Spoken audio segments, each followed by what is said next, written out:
Rail रोको अथवा rail टेका कार्यक्रम से निपटने के लिए प्रशासन तैयार। बोकारो के चंदपुरा स्टेशन में कुर्मी समाज के द्वारा पूर्व निर्धारित कार्यक्रम के तहत 20/9/2025 को रेल टेका कार्यक्रम निश्चित है। इसी को लेकर जिला प्रशासन तथा रेल प्रशासन के द्वारा विधि व्यवस्था संधारण हेतु व्यापक पैमाने पर सुरक्षा व्यवस्था की तैयारी की जा रही है। इसी संदर्भ में जिला प्रशासन एवं रेल पुलिस के द्वारा चंदपुरा अंचल कार्यालय में अनुमंडल पदाधिकारी के नेतृत्व में एक मीटिंग आयोजित की गई है, जिसमें मुख्य रूप से अनुमंडल पुलिस पदाधिकारी वशिष्ठ नारायण सिंह, चंदपुरा अंचलाधिकारी नरेश कुमार वर्मा, चंदपुरा प्रखंड विकास पदाधिकारी Ishwar Dayal Mahto, rail sub inspector Alok Anand, Chandpura rail थाना प्रभारी DK सिंह, चंदपुरा थाना प्रभारी अजय कुमार सिंह, दुगदा थाना प्रभारी मनीष कुमार, बोकारो झरिया OP प्रभारी निवास कुमार सिंह मुख्य रूप से उपस्थित रहे। वहीं इस मामले में जानकारी देते हुए अनुमंडल पदाधिकारी मुकेश मछुआ ने बताया कि प्रशासन इस बंदी से निपटने के लिए पूरी तरह से तैयार है।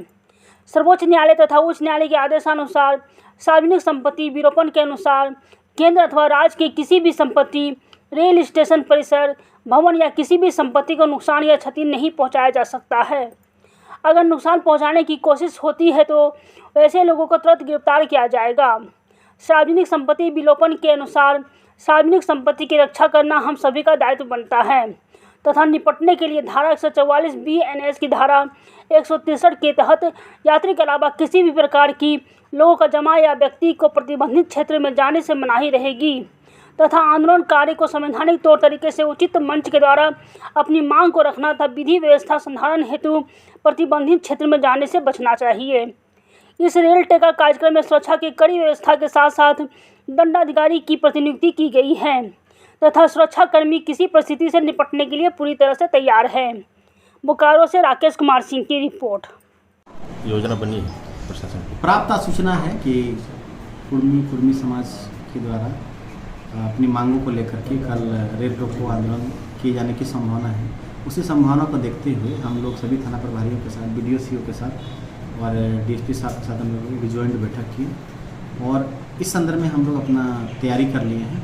तैयारी यही है कि किसी भी तरह का अप्रिय घटना नहीं घटे और आप सभी को बता दें कि सर्वोच्च न्यायालय और हाईकोर्ट के द्वारा और सार्वजनिक संपत्ति विरूपण अधिनियम के तहत कि कोई भी व्यक्ति केंद्र सरकार या राज्य सरकार की कोई भी संपत्ति को यथा रेलवे स्टेशन, भवन, सरकारी किसी भी संपत्ति को, लोक संपत्ति को नुकसान या क्षति नहीं पहुंचाया जा सकता। अगर वो नुकसान और क्षति पहुंचाता है तो एक दंडनीय अपराध मानते हुए तत्काल उस पर कानूनी कार्रवाई हम लोग करेंगे। उसको तुरंत गिरफ्तार करके हम लोग थाना में बंद करेंगे, क्योंकि ये सार्वजनिक संपत्ति विरूपण अधिनियम के तहत सभी लोगों का ये दायित्व है कि सार्वजनिक संपत्ति की रक्षा करें। और इसी के मद्देनजर हम लोग धारा 144 भी लगाए हैं, BNSS 163, जिसके तहत यात्रियों के अलावा किसी भी व्यक्ति को आसपास की जगहों पर जमावड़ा के लिए हम लोग मनाही कर रहे हैं।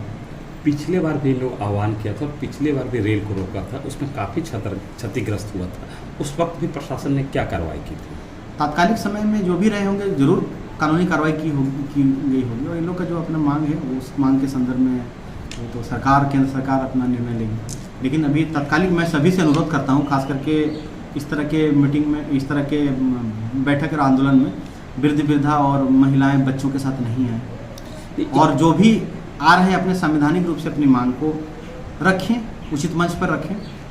किसी भी तरह से लॉ ऑर्डर को अपने हाथ में नहीं लें, बल्कि हम लोगों को विधि व्यवस्था, शांति व्यवस्था बनाने में सभी लोगों से हम लोग अपील करते हैं कि हम लोग को सहयोग करें। मजिस्ट्रेट की नियुक्ति किए हैं और साथ ही साथ हम लोग लोगों से लगातार बात कर रहे हैं, जनप्रतिनिधियों से भी बात कर रहे हैं, कुर्मी समाज के जो नेतृत्वकर्ता हैं, नेतागण हैं, उनसे भी हम लोग अनुरोध ही कर रहे हैं कि आपका जो भी भीड़ है वो आपके नियंत्रण में रहे और संवैधानिक रूप से अपनी मांगों को रखें, उचित मंच पर रखें।